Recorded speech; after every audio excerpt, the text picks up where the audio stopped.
Welcome to the Being Irish podcast. This is a podcast about our experiences of being Irish. With very little research. Yeah, please don't reference us. Please don't cite us.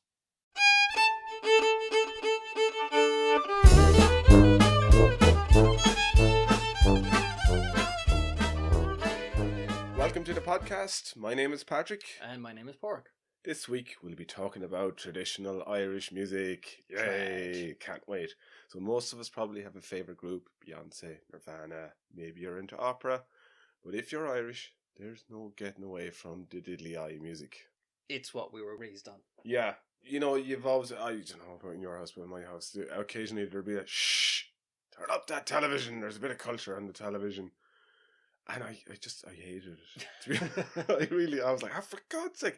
And it always seemed to be on in the summer. I don't know, like, do you remember, like, when all the good programming would end for the summer? And it was just like, they'd lash on, you know, some Shano singer from Clare, you know, in the 50s. And it was always in black and white. And you're like, really? All right. Well, thankfully it's bright out because I'm going outside. And maybe that was my dad's cunning plan all the time. But I think when it comes to Irish music, it is so culturally important to us, and yeah, for sure. It's such a signifier of who we are as a people, in a sense. Yeah, when tourists come here, that's what they want. They want to get the good traditional. They want the sessions. But I will say it's inextricably linked with that kind of, like, when I was younger, I couldn't really appreciate it, but now if I were in a pub and I had a nice pint of Guinness in my hand and a session struck up, I'd be delighted. Same here. Because that's where the good drinking is. I, for a very brief period of time, played in a group that were actually doing music in pubs when I was a teenager. Oh yeah? What did you play? Banjo. Really? You can play the banjo? No. Right. Okay, I was going to say, I never knew that about you. Not anymore. Do you play the banjo in the same way I play guitar? I believe you can still play the guitar. I had a period of time where I could play the banjo to a degree, enough to be able to actually knock out a few sets inside of a pub for a number of months over the course of one summer. And I have to say, it was a nice little earner. Really? Oh, yeah. Well, look, for teenagers, I mean, like, the amount of money you're actually getting paid per hour you're involved in it. True. Yeah, I can see that, yeah. And you know what's kind of linked to it as well is Irish dancing. And I don't want to neglect that either, because it is really kind of goes hand in hand with music. You're playing music to dance. If you're, you know, at weddings, when they have those tap dancey Michael Flatley type setups, the money that they earn for doing a wedding is really good, putting you through college.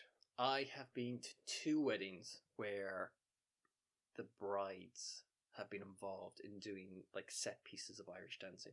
The brides themselves were. Have. One of them, I think she was a teacher, and there was like an entire like group basically who were in to actually do a set piece. Her backup dancers, basically. It was an entire thing, because you have to change shoes, and like you can't like just. So when you're the bride, you can have as many changes of outfits as you want. Yeah, you can't do the whole like gown thing and do Irish dancing. That does not work. That's not how that goes together. So like, even Beyonce has to give way to the bride on her day in Ireland. Like, it's the magic words. The bride wants it. We are segueing. We are slightly, but if we're talking about Irish dancing, we have to talk about Riverdance. We have to talk about Riverdance because of the fact that as a halftime show in the middle of the Eurovision, because that's where Riverdance came from. Yeah, people forget the whole Eurovision bit. That's the thing, though. Riverdance started off as, back in the 90s, Ireland was on a real run when it came to the Eurovision. Yes, it nearly bankrupt the country, for was those too young to remember. Crippling us as a nation. And spawned one of the greatest Father Ted episodes ever. We just can't do it. We just can't do it anymore. It's almost like you don't want us to win. Oh, that's God. ridiculous. But yeah, I mean, who even won the Eurovision that year? Who cares? Riverdance. And Brian Whelan. I remember watching that Riverdance because, although as a child, the Eurovision was something that we watched as a family. And to be fair, it was just something that was on of a particular evening. It was never something I was all that terribly invested in. I, as an adult, have continued to watch the Eurovision because the minute that you involve alcohol in the Eurovision, it becomes an entirely different spectacle. Oh, absolutely. It's And this is becoming a amazing. thing. People are now going into town in Cork and Dublin and stuff to have Eurovision nights. And I wholeheartedly agree with this. Yeah. I just don't think that the pub is the appropriate venue to watch the Eurovision in. You should be in somebody's front room because then you can adjust the volume so you can listen to the music to the degree where you can make out just how good or terrible it is, and also comfortably drink. Yeah, and yeah, exactly. Definitely. But the important thing about it for trad and both music and dance is that it made it sexy again. And I remember Maureen Potter, the comedian. I think she's passed away now. Very famous Irish comedian. Screw that, just comedian. Yeah.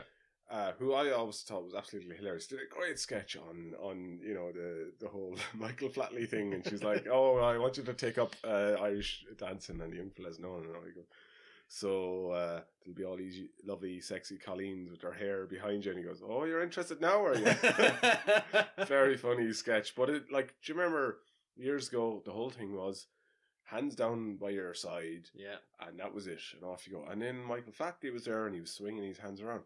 Which is a shame, because if you actually listen to a good trad session, the music is not music that encourages you to just sort of be very staid and keep your hands down by your sides. Really good sessions, like everybody gets up and they're out. That Tommy Tiernan does a great sketch about this, how everyone's whisked away by the music, including the Germans.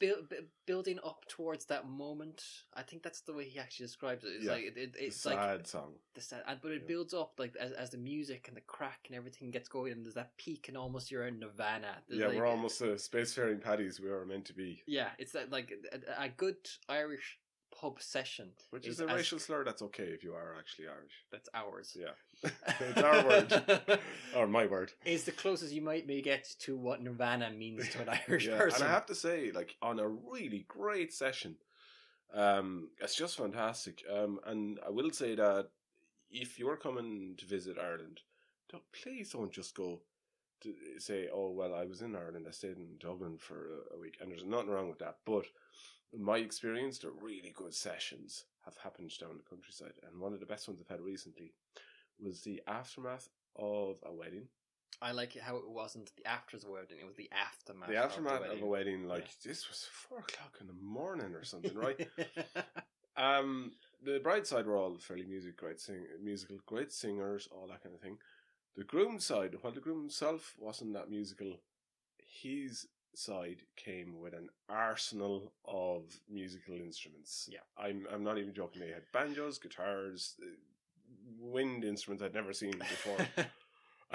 It was hilarious. They played till the wee hours of the morning. I have never gone to a Christmas party that has not ended in song for several hours. I feel so sorry for hotel porters who have to put up with this nonsense for about a month and a half as the Christmas season really builds up, and it's until the early hours of the morning, as no matter how good or bad you are, at a certain point you'll have to do your piece, because everyone's got a party piece when it comes to Irish music, nearly. I don't. I have a terrible, terrible voice, and I'd love to be able to sing, but I bet you know all the words for at least one song.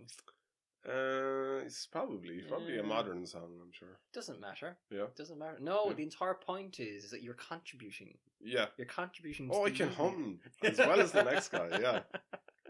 I've been there at a 40th there last year, and at a certain point during the night, there was we were all singing. I think it was Raglan Road.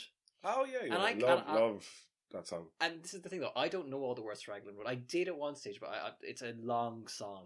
Yes, and I have a bad memory when it comes to everything in general. But when it comes to song, that's why we have show notes. It's okay. But one of the guys who was there was in kind of the same boat as me, but he'd voiced this out loud, and I hadn't intended to say anything. And he voiced out loud that you have a bad memory. No, he voiced out loud that he had a bad memory. He couldn't remember all the words. So someone said, "Well, just get the lyrics up on your phone." So he did. So I ended up, and I was like, "I'll just lean in on that. Thank you very much." Yeah.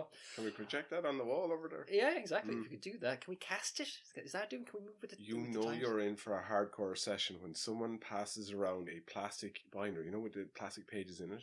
And then each inserted plastic thing, there are the lyrics and chords for guitar of a variety, like a karaoke, a paper karaoke gets handed around and someone goes, put your name down on that now, which one are you going to sing?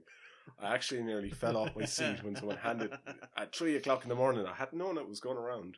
And I was like, I just kind of quietly passed it on to the next person and say nothing. Go, all right, my round. Just keep the drink flowing. Yeah, exactly. It's the only way you can buy your way out of that situation. Yeah, absolutely. That is good credit in the pub at 3 o'clock in the morning. Now, this is the thing. We're talking about musical instruments and we're talking about Irish music. It's very fair to say that if you're going to talk about Irish music and the real backbone of the Irish session, you have to talk about the tin whistle. Now, yeah, see, a lot of people now think that the official Irish instrument is the harp. No. Let me set you straight, people. When was the last time you saw a harp in the pub at 4 o'clock in the morning or heard one? I'm trying to lug one of those things around in the first place, all right? The only place that you see a harp is usually in the reception area of a hotel at a wedding these days. Yeah, well, yeah, that's true. Sometimes in the church itself, all right? Yeah, and it's a lovely instrument. It's a beautiful instrument. Yeah. But when it comes to what nearly every Irish child has been at least rudimentarily instructed in, it's the tin whistle. I, in fact, used to be able to play the scale up and back down again on the tin whistle. I used to be able to play the tin whistle actually halfway all right. You were way more musical than you were letting on to be. I kinda am. We are going to the pub after this and you are going to be in the corner with either a banjo or a tin whistle or both. No, it's not. Okay, look, as I said, a proficiency that I have long left behind me, unfortunately. I also used to be able to Irish dance, again, long time ago. I tell you, that's it. You're not getting out of it. We're going to be in the pub. I will buy the drinks for people and somebody else can sing. Okay? You know how the construction of that goes into it? So someone will get hurt. The Siege of Ennis. Oh, the Siege of Ennis. My Irish teacher said to me one time, Padraic, have you ever... She used to call me Padraic. Have you ever danced the Siege of Ennis? And I just shook my head because I never spoke really in Irish class, if I could help it. And she said, well, you haven't lived until you've danced the Siege of Ennis. Oh, that is such a mill. It's like a melee in the middle of a dance floor at a wedding. Oh my God, it always goes so wrong. So wrong. But the entire problem with it is that the Siege of Ennis happens at Irish weddings. It's nearly a guarantee that at some point in the night the Siege of Ennis is going to happen. But it only ever happens at a certain critical juncture where people have been out on dance for long enough that people are kind of up and about. Need a critical mass, I think. And at that stage they've all been drinking for about 8 to 12 hours, pretty solidly, right? Mm-hmm. In some cases they have more or less transitioned from pub before the church being the only point where they actually weren't drinking, to the reception and swinging on through to the point where someone says the Siege of Ennis.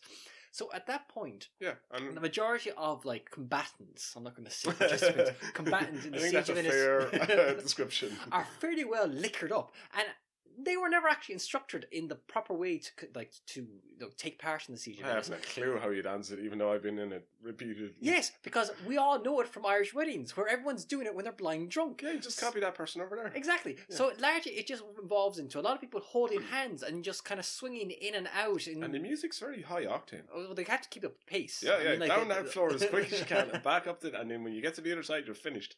I'm just surprised more people aren't brained in the poses, because people are kind of swinging in and swinging out in those circles. I mean, the speed that they're going in at. I mean, the breaking, those floors are slippery. Right, so the whole... Dress shoes.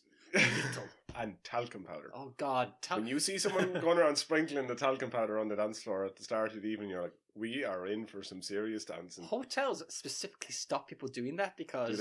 they have to, because the amount of people who fall. And end up in a sludge of white paste. Oh God, I think there's just a lot of broken hips and, recriminations. Which, and trad music can be very, very sad. It can be very mournful.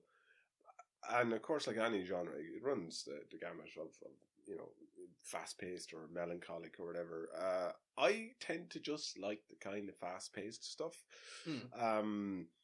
Just because I kind of associate it with weddings and knock-ins and kind of, fun times and so on. Basically drinking. I don't want to sound like an alcoholic, but... No, you sound very Irish, though. The two... That's the whole point. The two do go very hand in hand. Music and dance...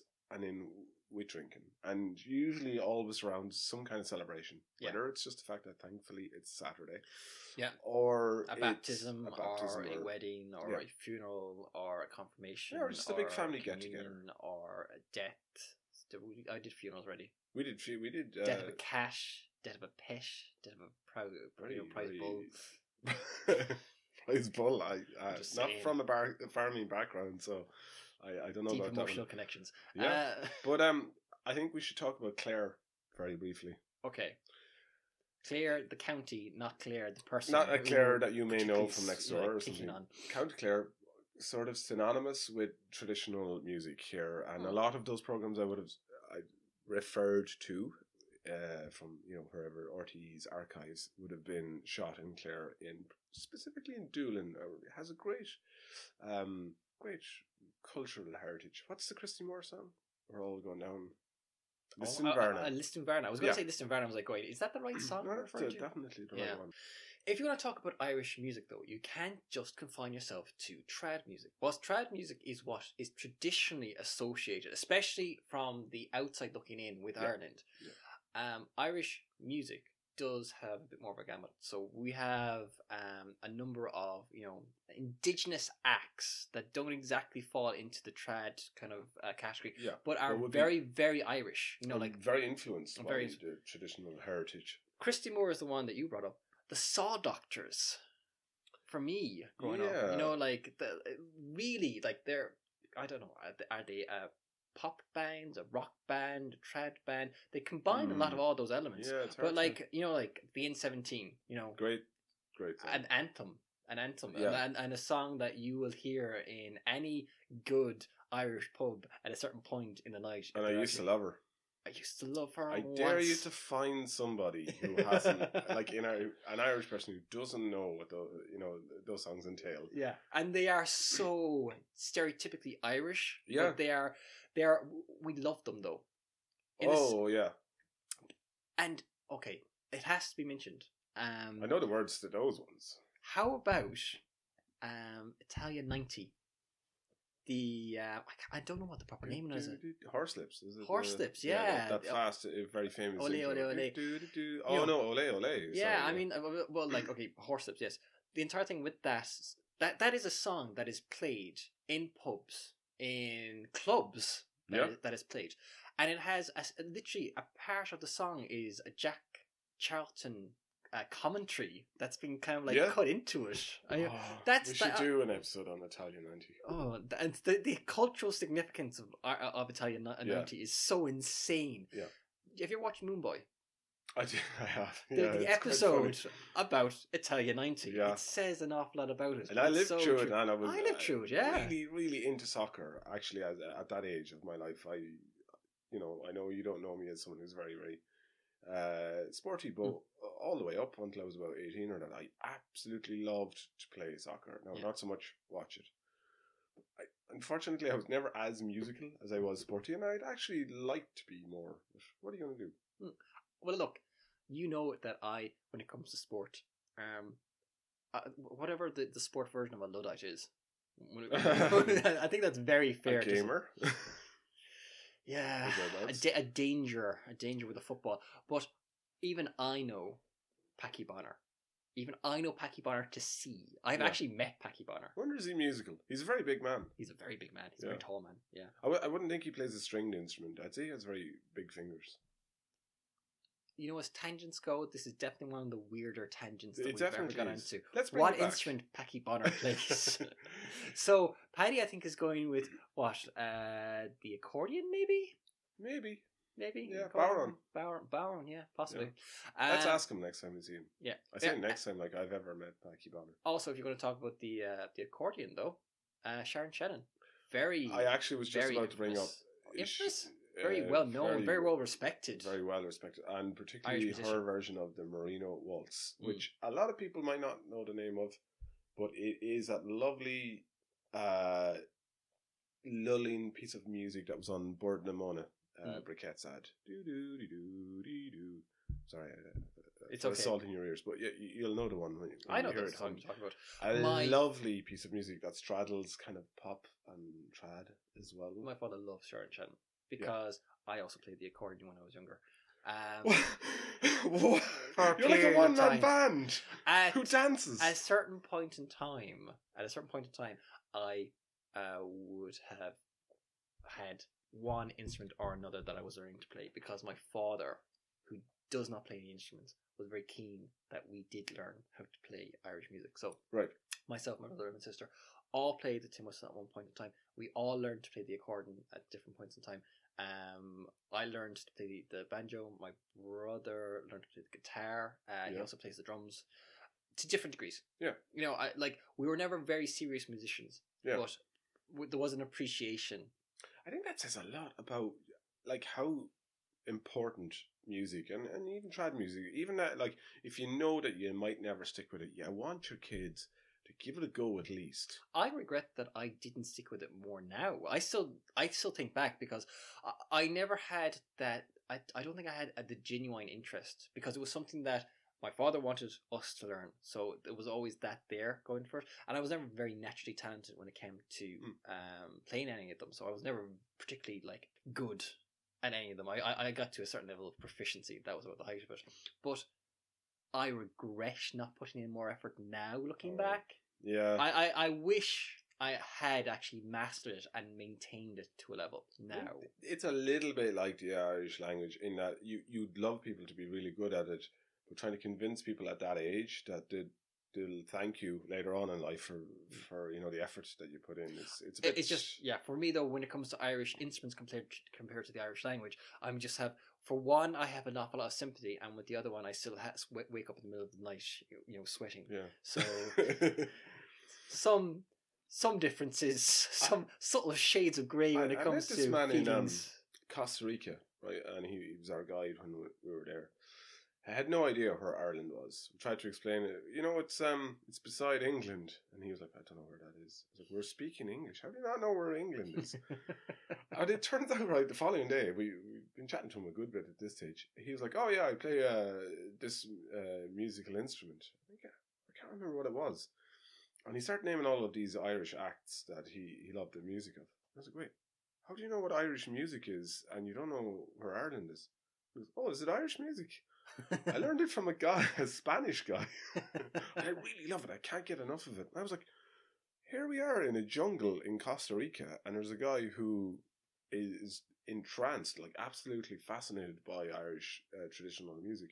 Has no idea where it's from. Yeah. But just loves it. We have also like these iconic groups that have been very influential when it comes to Irish music. Yeah. The Dubliners. The Dubliners and I think the Pogues. The Wolf Tones. Luke Kelly. If you're going to talk about Irish acts, there is a kind of a supergroup that you can refer to with the Dubliners and the Pogues. When they came together as a group. Yeah.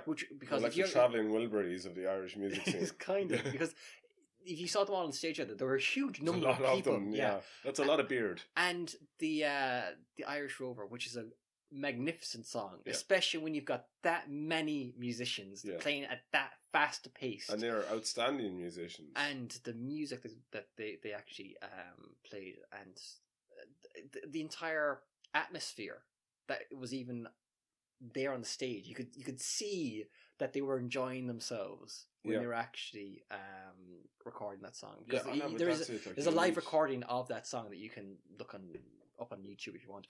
It's a great piece of music, you know, and it's so Irish. And I think great musicians and great music does that. Like, you, not alone can you see that they're enjoying themselves, but it just comes out in the music. It's infectious. Like, it transmits itself to you, and then you have a great time as well. I kind of want to kind of move us towards something that's in the notes that you have. I am absolutely intrigued. I've seen it in the notes there for a while, and I haven't bothered to look it up because I don't want to spoil it. Okay, so Brendan Gleeson plays in a trad group.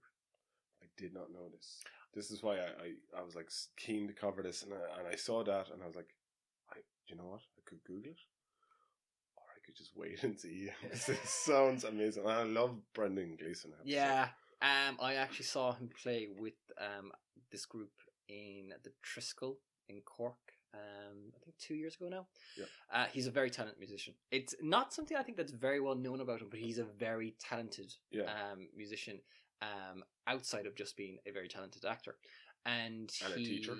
and a teacher, and he's a very interesting man, full stop. Yeah, and when I read this, and you put that in there, and I was like, oh, do you know what came to my mind? And we mentioned this earlier in a previous podcast, was he's a great Gale. Yeah. I think. He was on stage with three other guys, and I cannot for like me think of the name of the group that they were. It was in playing Cork, was it? You were saying? He was on tour at the time, and Right. I saw them when they were playing in the Triskel, which What is a instrument does he theatre. play? He plays a few different instruments Oh, actually, right, as far as okay. I'm aware. I Yeah, shouldn't be surprised, I suppose. and You play all the instruments. Why not Brendan Gleeson? yeah, I'm not making any claims here. Okay, You and Make it Brendan, very I'm clear. just saying, we'll get it together, go on tour. But apparently, the way that group originated, if I recall correctly, because again I have been drinking earlier in the evening, and with all things We're not you know, alcoholics, No, honest. though we are actually drinking Praski. Finest Czech premium lager. Is Although this we were Czech? drinking Oh, it's Czech. tea and coffee and stuff for many of our podcast Yes. recordings. Well, we kind of alternate. Yeah. Between whiskey, beer, and tea and coffee. Yeah, it's just again we're not alcoholics. You think the lady doth Says protest too much? But he was actually discussing how that group came together, and part of it had been he was in a film called Coal Mountain, which I don't know if you've ever seen it. I haven't seen Cold Mountain, no. It's an interesting movie. I liked it. Yeah. But it's set during the American Civil War, and he actually stars in it along with Jack Black, and Who is quite musical, actually, who as well. is very Yeah. not Jack Black. What am I saying? Jack White. Oh, well, From the White Stripes, yes. Okay, who obviously is musical. Yes, Yeah. and they in the film they're actually playing instruments together. So there's actually Alright, scenes okay. in the film where they're actually like playing instruments. But whilst he was on set, he was there with a few other guys who also played music, and they in the evenings after they were doing shoots, they'd actually get together and they start playing instruments together, and they start playing together and Are hanging there out. recordings of that somewhere? I'd love to see that because I actually really like the White Stripes. Don't ask me. Jeez, I must look into that. That No, sounds amazing. I don't know if Jack White was involved with that side of it specifically. Yeah, okay. But I know that it was, I think, from there that this particular group formed, and he's played with them since. Because they Right. play a mixture of basically traditional Irish, but also music that would originate in the Appalachians in the Right. States. Oh, that's Which and interesting. there's very strong cultural ties when it comes to the style of music that's played in the Appalachians to Irish music, Yeah, and you can like there's influences that you can see that come yeah, through. yeah. And yeah, very, very good. I have to say, highly recommend you ever get the chance. No, see check it that out. I'm glad I poked it in that direction because I have to say that sounds fascinating. I'm definitely going to go away now and Google all of that. Yeah. So, Brendan Gleeson for the win. Yeah, I love him. I love the White Stripes, and that sounds amazing. I'm going to go Google that. Go do that. Yeah. So yeah, but we have veered off the subject. I think let's bring things back though to it's possibly more contemporary acts as well, because we don't want to actually like leave them behind. U2 has got to be probably the most significant pop group Yeah, to come out of Ireland. it depends where you are. When I was in South Korea for a while, and I tried to explain, my Irishness to people, and I tried to put Ireland on the map for some people. I was like, U2, and some people just looked at me. And then finally, the band that they knew, much to my horror, was Westlife. Now, I have nothing against Westlife, but I just couldn't believe that they didn't know who U2 were. Yeah. And like all of these are like Thin Lizzy, all of these other people, but they knew who Westlife were. Now, of course, I suppose they're very into boy bands and pop music over there. Yeah. Westlife are huge over that side of the world. But U2 are probably, objectively, I would say, one of the most iconic Irish acts of all time. Yeah. Oh, well, certainly when it comes to like international recognition and the impact that they had, because like certainly at one point in time they were the most significant group to have ever come out of Ireland. Yeah, and it was a slow start, Yeah. because they worked the beat quite a lot. But they reached superstardom. They actually reached that Oh, pinnacle of and like how? you're like selling out stadiums, Meeting the international Pope. tours. Yeah, all Bono has become this really divisive figure in a sense, because he has been really involved in a lot of very good causes. Oh yeah, lots of charitable works. And But he's also heavily derided. see, Almost the at the problem same with time Bono is for the that he same has thing. notions. No, And it doesn't matter how well intentioned Bono's notions are. And I used to kind of think, Bono annoys me, but actually Bono's like when you look at what he's done with his fame, yeah, like he has tried to actually he has make tried, a difference. and like you cannot, I think, disparage the man overly much for that. But the problem is he's Irish, Yeah, and he had notions. he had notions. So those are two very difficult things to reconcile, and even Bono has struggled to reconcile being Irish and having notions. Yeah. And if I met Bono, would put this to him, and I imagine he would think about it and probably agree on consideration. Now, I would have to admit though, U2, I love some of the early U2 stuff. I love particularly most of their early stuff, I have to say. And it's great catalogue of music there. So good. But I think if you're going to talk about Irish groups, personally, Tin Lizzy for me, and Gallagher. Oh, Rory Gallagher, considered by many to be one of the finest guitar players ever to walk the face of the planet. Rory Gallagher is one of those great musicians who died too young. Yep. Was not recognised enough, I feel. There is a annual festival in not Carrick-on-Shannon. Is it Carrick-on-Shannon? Somewhere up that neck of the woods. Up that neck of the woods, yeah. Or is it in Donegal? It's there is one. I would actually like to go to it. Yes, I love his Calling Card album. Yeah, love it. Jimi Hendrix was, considered by many people as the greatest guitar player ever. Yeah, he was like, no, that's Rory Gallagher. He's a phenomenal guitar player. And he actually falls into that weird category of like he is a really well known musician inside of certain circles, kind of. Yeah. If you were into your guitar and you're kind of a certain kind of a bluesy kind of a rock, you knew who Rory Gallagher is. And the thing is, it is probably a shame that he isn't better known because as an Irish artist, he's a great Irish artist. There's a statue of him there in Temple Bar. Yeah. We also have a statue to Phil Lynott from Tin Lizzy. Phil Lynott. And again, a man who died too young. Way too young. Yeah. Definitely, I think probably achieved more recognition. Yeah. For his abilities and so on than Rory Gallagher. I think Tin Lizzy, a group, just gained more recognition internationally. Great music. Who doesn't know their version of Whiskey in the Jar and Jailbreak? And it's just amazing. Some great classics in there. Yeah. They're a bit like AC/DC in a way that if you play Tin Lizzy song, everybody is going to love it. Like the older people are going to be on the dance floor at a wedding, younger people are going to love it.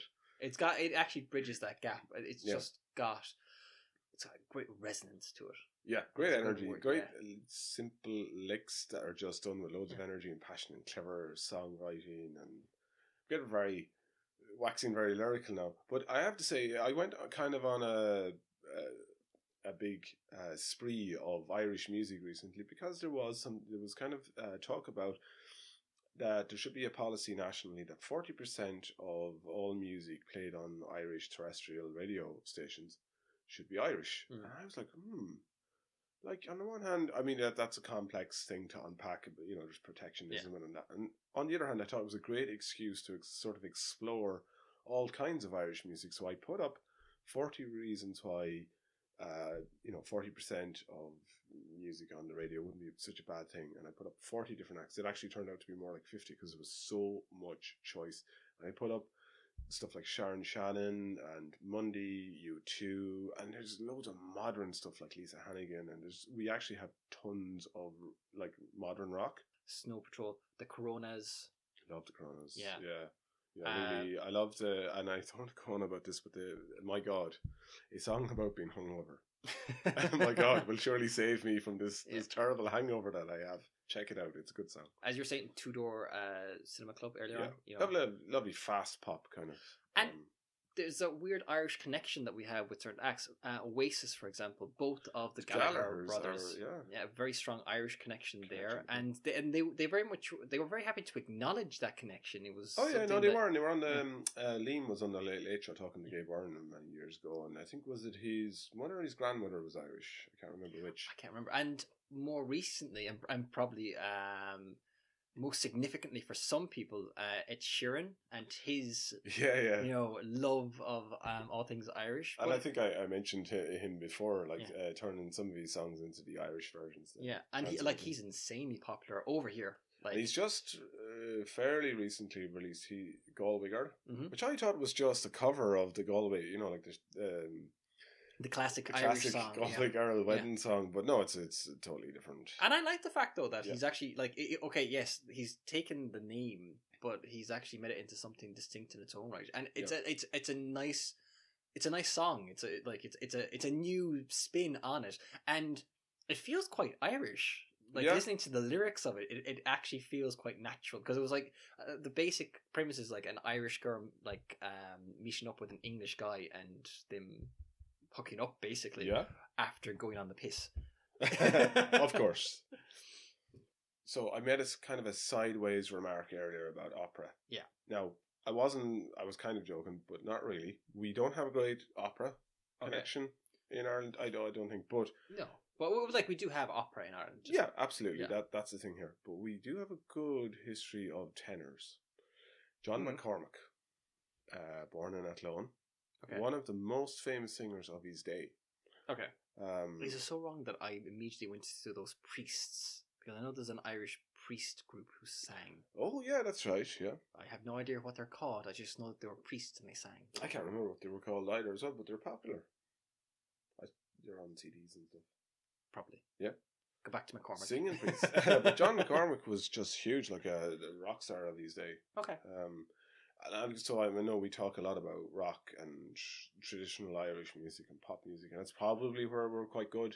Yeah. Like, we're very good, I think, storytellers. Yeah. Irish people. And I think music is a great vehicle for telling stories. I don't really know much about John McCormack's music, but I couldn't let the connection go past without mentioning him. I think that's fair. Yeah. If we're going to talk though about Irish music, and we have to mention it, we've got to mention the Irish country and western scene. I refuse not to have that discussed in this context. All right. Yeah. Irish country and western is significant, all right? It is a real powerhouse in its own weird way.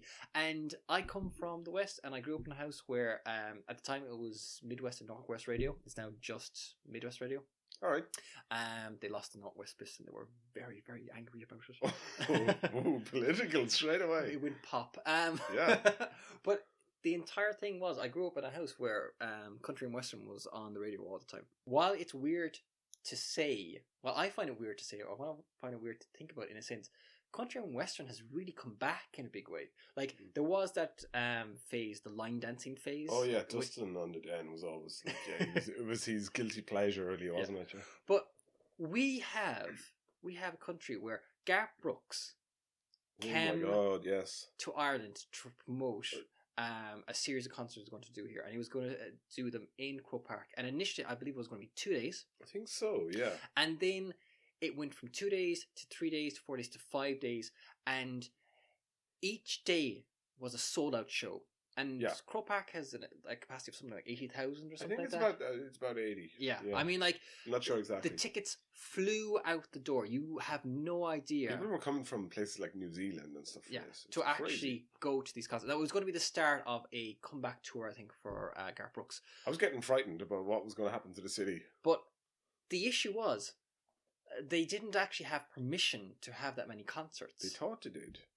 They kind of went ahead. Yeah. There was a lot of, I think their attitude was maybe like seek forgiveness more than anything else and ask permission. The residents around Croke Park were not having that. No, because they are very much put upon when it comes to the amount of events that happens at Croke Park for obvious reasons, for parking and access and everything that goes with it. Yeah.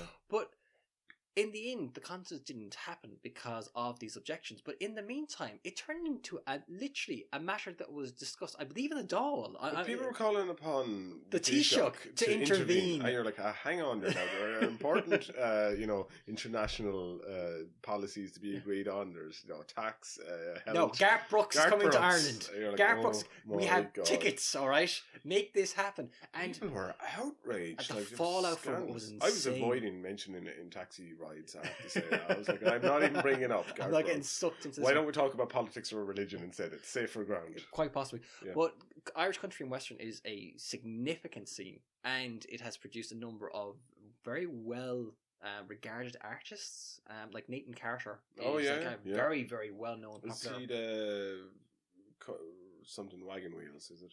I'm Rock not. me mama, I'm not familiar I think he enough might to actually be. talk about it, or to actually kind of comment. People love him though. Yeah. Okay. Put it like this: Nathan Carter has come out as a very popular artist in Ireland, and he's kind of very indicative of a resurgence. I'm not sure how much it went away, but it really does feel that in the last few years, Irish country and western has really come back. Yeah, I think it's simmered there. Yeah, it's boiling over. But we're now actually seeing like a resurgence of dances taking place in hotels, and weirdly enough, it's attracting a much younger crowd, especially in Northern Ireland, because it's becoming a place where people can go to actually meet people who are like-minded to them. Yep. And the country and western scene does actually have a certain draw from especially rural Ireland, and it makes a lot of sense. It ties into things, and I know people my own age who are into country and western, who are into that scene, and it's weird, and yet I understand it. Look, I kind of like to poke fun, but if it gets you out meeting people, if it's music, go do it. If it makes you happy, and I think what the great thing about music is that no matter who you are or where you are, there's going to be something that you like. Unfortunately, it also does involve stuff like Crystal Swing, which was the mother, brother, and sister act.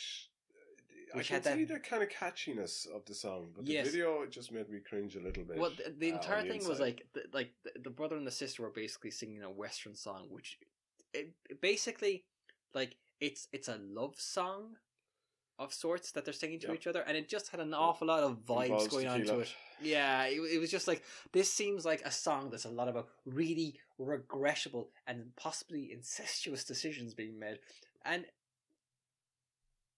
I wish them all the best in their future endeavours. Okay, but this is the thing, alright? As I said, you could be a cynic and take the song that way, but they ended up on Ellen, which is a major talk show in the US, in the States, and they were promoting their song, they were promoting their album, and that's major exposure for the Irish country and western scene, and it's a big way to actually sell Ireland in America as being a place you can actually come to if you're into country and western, as a place you should consider as a place where there is a country and western scene. And if you are American and you have that interest, it actually does help sell Ireland as a tourist destination. Oh, absolutely, and I'm all for that. There was actually some commentary at the time. Well, people were like, they were, I don't even say critical, but there was an awful lot of kind of like, Crystal Swing, there was like people seem to be very much, I don't know about this. I will say western is not my cup of tea. But at the same time, you can't deny the fact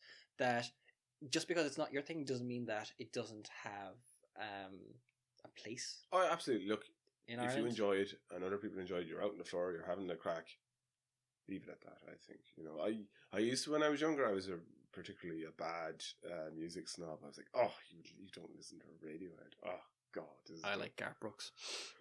Do you know what? I think everyone likes at least one Garth Brooks song. One, and in plural. Oh, dear. But yeah, I also like a couple of Garth Brooks songs. Yeah. I mean, I wouldn't know all of his stuff, and I don't go out and buy all of his albums, but I can sing along with some of his popular. One of these days, we're going to do karaoke, and then we're just going to find the extent of your Garth Brooks knowledge. Right. I promise you. Are you going to play banjo in the background? Okay, let's not play chicken on this game,